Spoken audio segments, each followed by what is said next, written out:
Tokoh wayang. Salah satu tokoh wayang bernama Sengkuni. Sengkuni ini adalah Mahapatih Kerajaan Astinapura. Ini Sengkuni. Siapa Sengkuni? Ini yang jadi pertanyaan, siapa Sengkuni? Banyak penggemar wayang yang tidak suka dengan tokoh yang satu ini.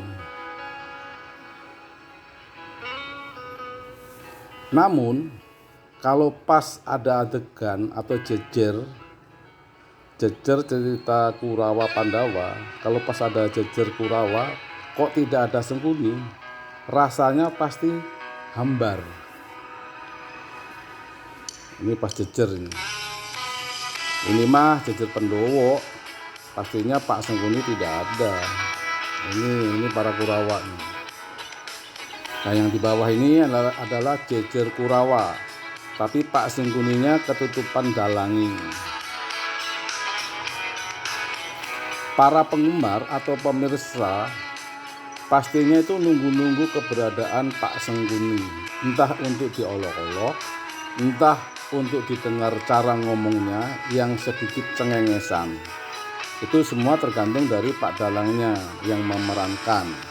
Biasanya kalau dalangnya bagus itu suara Sengkuni lucu, itu yang ditunggu-tunggu oleh penonton wayang. Ini para penonton wayang lagi nunggu-nunggu.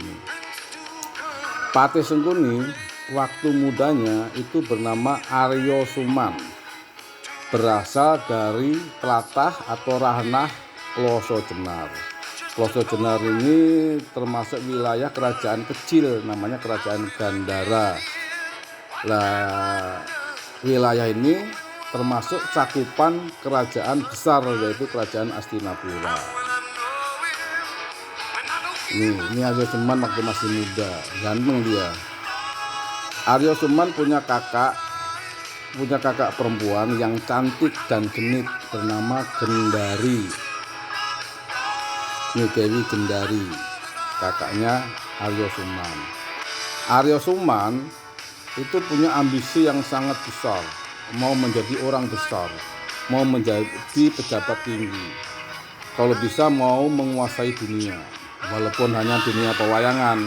Itu sih diokein sama ayam berkokok itu, walau berasal dari kerajaan kecil. Nah, ini sebagai contoh bahwa kita sebagai orang kecil jangan takut punya ambisi untuk menjadi orang besar, menjadi pedagang besar, menjadi pejabat tinggi. Yang penting bermanfaat bagi masyarakat semua, dan agama kalau punya agama.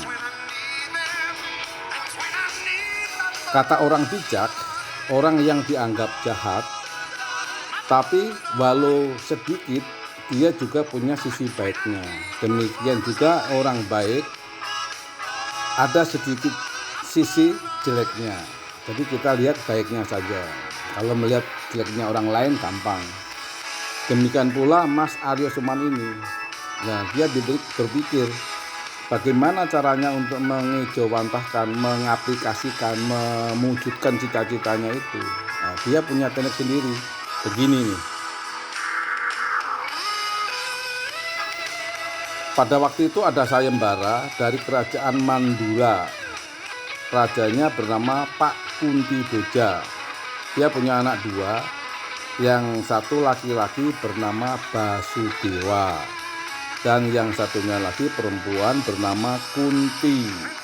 Ini Basudewa, putra mahkota, calon Raja Mandura, dan calon bapaknya Baladewa, Krisna, dan Sembodro. Dan bapaknya Udawa juga. Jadi dia anaknya 4. Yang kemudian hari si Udawa ini jadi patihnya Krisna di Ndorowati. Nah, ini si Kunti yang disayembarakan ini. Sayembaranya hanya khusus untuk laki-laki, mau tua muda, yang penting laki-laki sehat. Begini, siapa laki-laki yang bisa mengalahkan Basudewa? Basudewa itu kakaknya Kunti ya.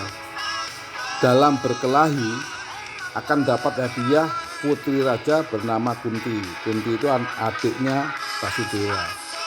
Tapi kalau kalah harus menyerahkan putri juga dengan sertifikasi ya perempuan masih muda, mulus, semampe, dan cantik.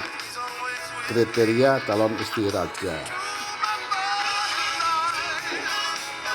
Sayembara inilah yang digunakan oleh Aryo Suman sebagai alat, sebagai tangga. Genter itu apa ya? Kayak biasanya bambu panjang untuk menggapai mangga, buah-buahan yang di atas. Biasanya begitu genter atau cutik. Cutik itu biasanya bambu pendek kecil itu untuk menghilangkan kotoran-kotoran di comberan atau di mana gitu. Inilah alat untuk mencapai ambisi cita-citanya. Dia maju ikut sayembara. Ikut kakaknya yang cantik, dia masuk nominasi kriteria. Yang bernama Gendari heran dengan ulah adiknya itu. Dia nanya sama adiknya, memperingatkan, sing arep tok nggo gawan itu apa to, yang untuk andalan itu apa? Udu itu modal. Yang untuk modal itu apa toh? Paiman. Salah. Suman.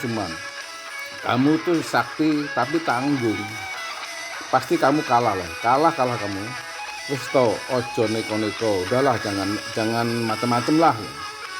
Karena Gusti Basudewa itu sakti mandraguna.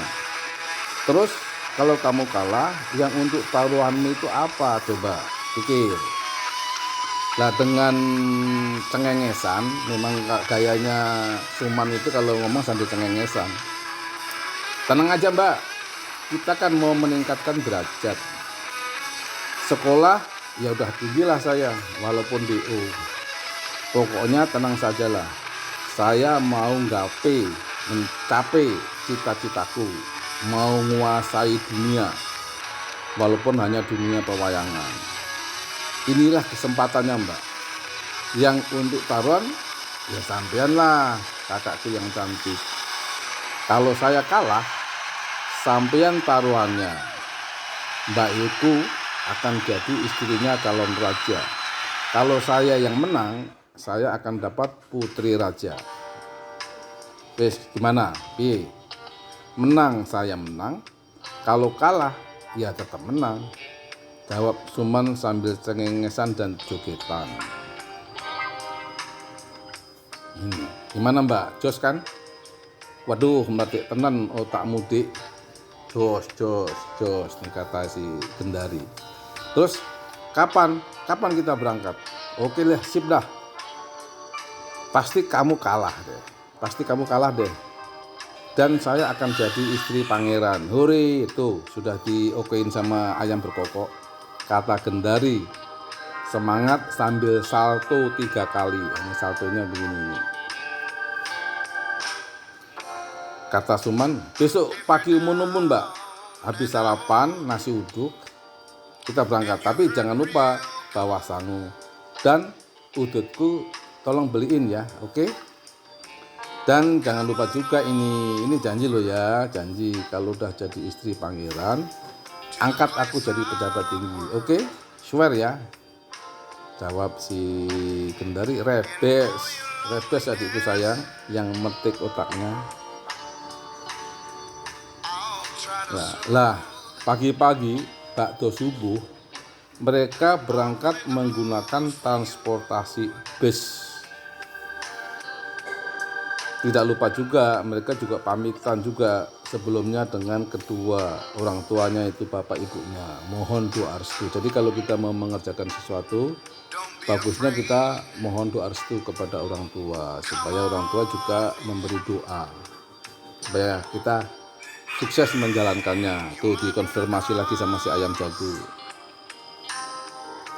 Nih, mohon doa restu kepada ayah dan bunda. Ibunya setelah anaknya berangkat, ibunya berdoa semoga anaknya sukses.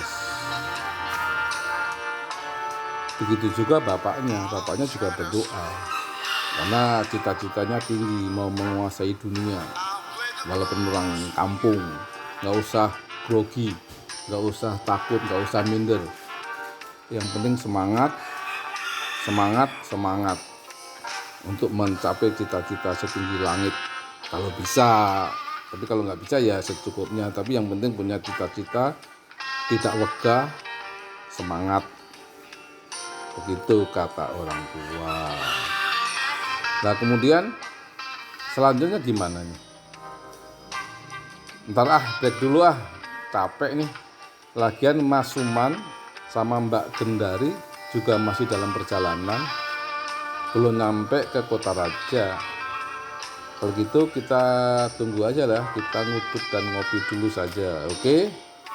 Salam kami, Belang Kontoli.